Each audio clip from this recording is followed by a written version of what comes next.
Good morning.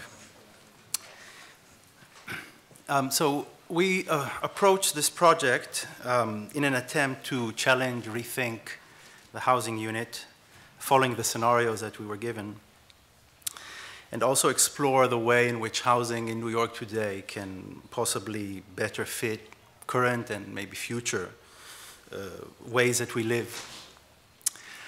For a while, the design of the home was dominated by a singular, let's say, conception of what the family was. This is the nuclear family. But that notion has changed, and even national television acknowledges that, from the singular conception to a multiple definition of what is a family. But furthermore, not only the family, but also what constitutes a household. And here we see in Gran Torino, we see the old loner, the veteran, on the left, and the multi-generational immigrant Chinese family on the right, the grandmother, the mother, the child. But both of these households, while they're very different, they have different desires, different needs, they share the exact same architecture, which is, you can't see it here, but the houses are identical. So not only has the notion of family and household changed, but also the idea of public and private, the boundaries between private and public, is also radically changed in the past years. It's a very kind of common random snapshot. People engage more in private activity in public space, and technology allows us to do so. So in a way, we can share, when it comes to space, we can share space more easily because we don't rely necessarily on our physical kind of social networks to determine our community. And that's a big factor, and that also plays into our thinking. So with these thoughts, we chose 3 different sites in New York. One is in Queens, a detached single-family home. One in Midtown, a high-rise, an office building within the kind of area east of Midtown. And one in northern Manhattan, which is a mid-rise type in a neighborhood called Inwood. And the idea behind this choice of 3 different types was to challenge what a housing unit would be, or kind of how can we imagine living conditions in 3 different urban fabrics, 3 different building types, but all responding to an existing condition. This means that can the architecture change without radically rethinking the urban fabric, as we know from kind of the last wave of housing that depended much on the erasure of the existing. So here the attempt was to work within the existing. So I'll go over the 3 designs. The first one, called Under One Roof, and looks at the very common Queens typology of single-family homes. You know, a typical street, well-maintained, looks like that. But when you look a bit further and you look at Queens, we find that, and this is backed with data, but actually just a drive there will show you that much of the area is really foreign-born immigrants. 46% of Queens is foreign-born. And next to the more kind of traditional, let's say, Dunkin' Donuts, you would find Chinese, Korean. This is what a supermarket right outside of Whitestone looks like. So the real estate is now kind of drawing the attention of immigrant families, which within this area have a tendency to live in more, let's say, extended versions, 3 generations and so forth. And this is a part of the zoning which is in place of the detached home. Now the challenge, in a way, is to rethink the house, the single-family house, but at the same time understand and acknowledge that for many it's a symbol of assimilation into American society. So in a way, this appearance of that facade towards the street, the pitched roof, the porch, etc., the front yard, all that is part of what perhaps immigrants are looking for. So we chose to start with the roof and extend the idea of the roof inward into the side and begin to open it up and create open spaces but use the depth of the site, which is usually an empty backyard or a shed, and then allow different degrees of occupancies to happen under that single roof in many versions. So you could create separate units, but all connected by one roof. And then that could grow through time. You could dismantle parts, you could add, et cetera, et cetera. Now, in addition, the roof gains another function, becomes more performative. It can collect solar energy. It can manage stormwater. In many of these houses, the problem is that the backyard is paved, but water is not treated, so you have flooding, basements, and all that. So this becomes a design strategy, which can allow conditions that you would have a grandparent or grandparents live here, a younger kid, and you still have kind of the core house.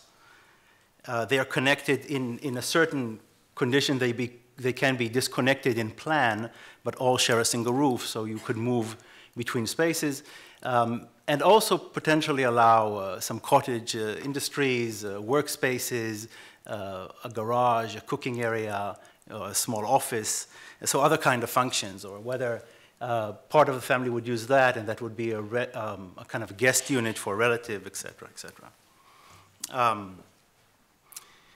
So really the appearance of the building towards the street maintains, but in plan it develops inward into the site.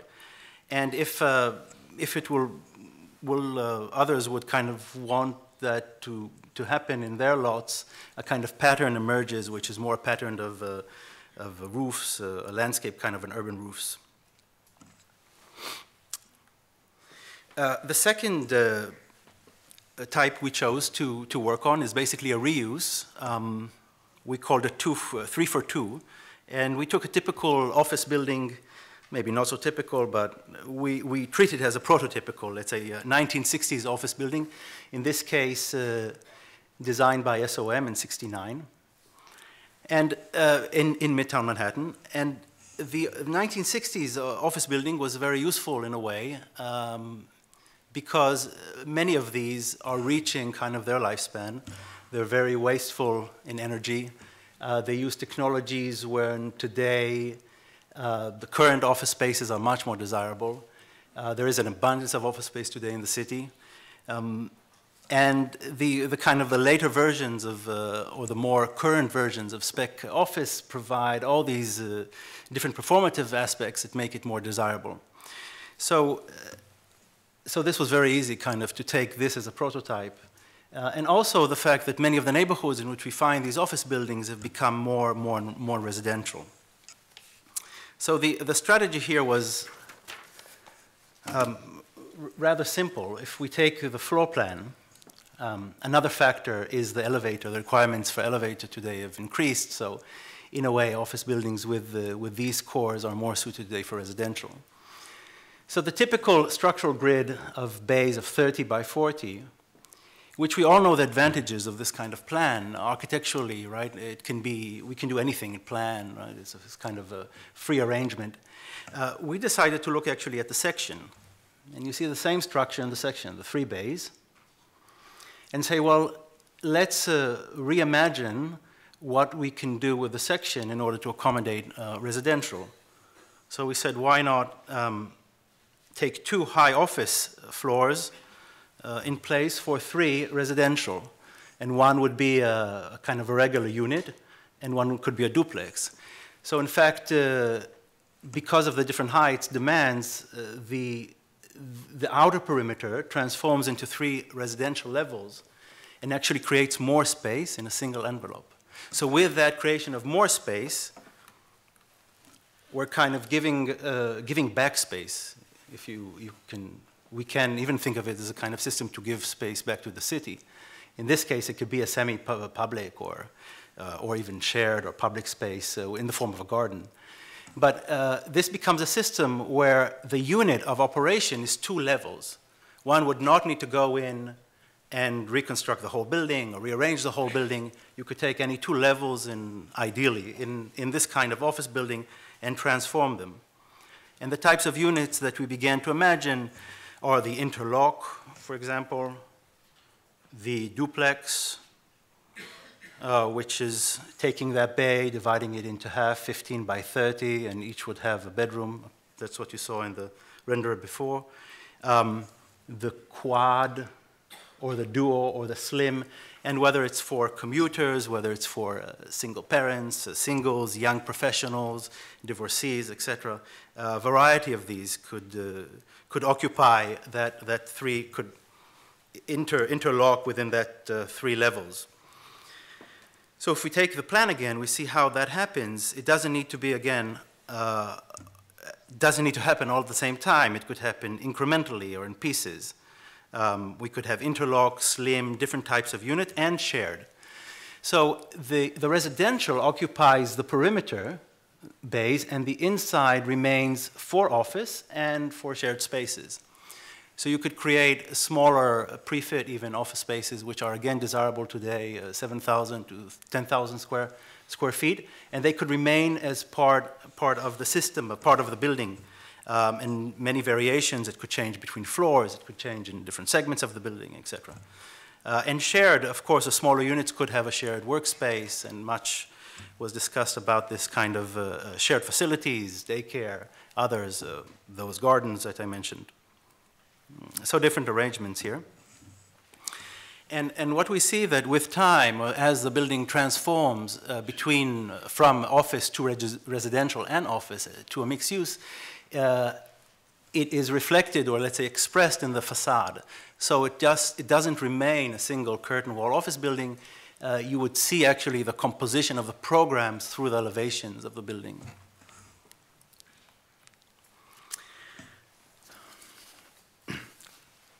Our third project, which is a mid-rise in northern Manhattan, we called Urban Cabin.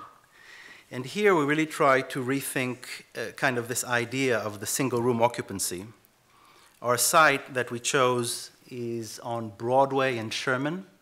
This is Tryon Park, and it's an existing parking structure.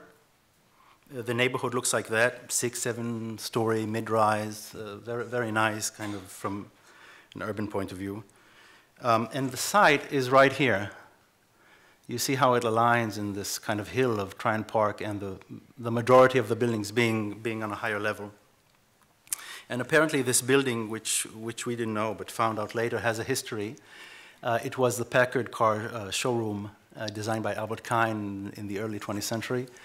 And this is it today. It's just a 2-level parking garage. So the strategy here, which is a combination of reuse and new construction, took the existing structure, created a series of cores, a first ground level, which is a garden, a floor, common programs, we'll describe a bit later, sort of 4 or 5 floors, and a roof. To create a kind of partie which works like that. The existing structure here, a garden level, 4 or 5 let's call them living floors for now, sandwiched between another roof level. And because of the huge floor plate, we're creating these kind of air cones, air and light cones, like kind of courtyards, that not only bring water and air and light in, but also the kind of the vegetation could crawl up and crawl down within these kind of vertical gardens, which also become meeting spaces, etc. So, for example, the ground level could be arranged for commercial with a public access through it. The garden level could have different facilities used by the tenants. Typical housing floor, we'll get to that soon.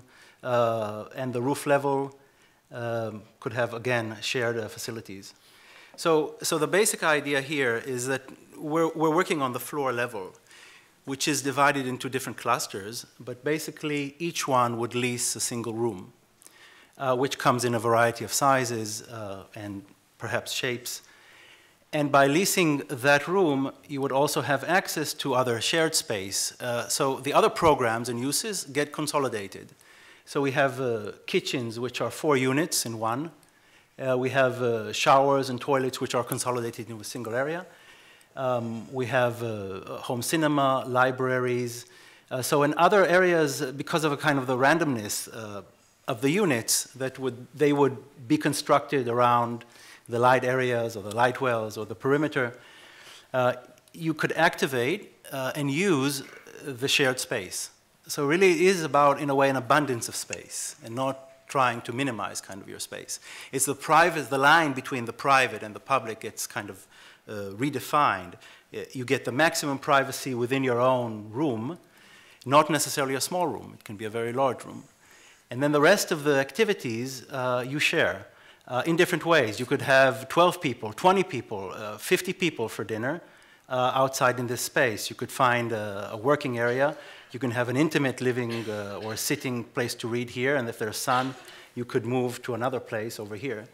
And then you could also, through these spaces, move to other floors, move to the roof, move to the garden. And each floor would have about 80 to 100 of these rooms. One version we did a few versions of these rooms called the Lux, or we nicknamed Eleanor Rigby Suite here, that you can see you have your a bit of storage, desk, bed. We have a smaller unit, which we call the Snug, and there could be many others that, whether they are pre-bought, whether you build them for yourselves. But the interesting thing happens as within those in-between spaces that one begins to occupy and share, and imagine these different degrees of sharing and intimacy, which is, again, the whole idea of sharing in terms of sharing networks, that today we share much more. We share cars, bicycles, jobs, friends. So in section, the way that it would work, you see along the cores and the stairs that are aligned differently in order to allow this kind of interaction and meeting. You would have an abundance of kind of space in between the rooms.